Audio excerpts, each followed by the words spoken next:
اسے دنیا کا ذہین ترین اسمگلر کیوں سمجھا جاتا ہے؟ داستان کا تعلق بیلجیم سے تھا۔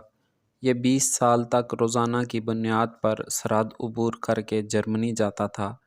یہ اپنی سائیکل پر سرحد عبور کرتا، بارڈر پر بیٹھی فورسز ان کی تلاشی لیتیں، سوائے ایک شاپر جس میں تھوڑی سی مٹی ہوتی، ان کے پاس کچھ نہیں ہوتا تھا۔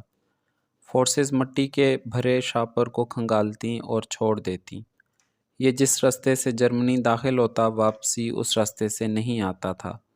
ان کی وفات کے بعد ان کی ڈائری ملی، جس کے ایک صفحے پر یہ عبارت لکھی ہوئی تھی: میری بیوی بھی یہ بات نہیں جانتی کہ میں 20 سال تک سائیکلیں سمگل کرتا رہا ہوں۔ اپنی ذہانت سے 20 سال تک انہوں نے بارڈر سیکیورٹی فورسز کو چکمہ دیا۔ یہ روزانہ نئی سائیکل جرمنی میں چھوڑ آتا تھا۔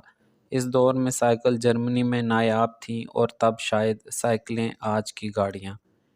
ان کا یہ مقولہ مشہور ہے کہ اگر آپ کامیاب ہونا چاہتے ہیں تو اپنے دشمن کے آگے ایسا ہدف شو کریں جو آپ کا ہدف نہیں ہے، اس کی آنکھوں میں دھول جھونک کر اپنے ہدف کا تعاقب کریں۔ اس شخص کو دنیا کا ذہین ترین اسمگلر سمجھا جاتا ہے۔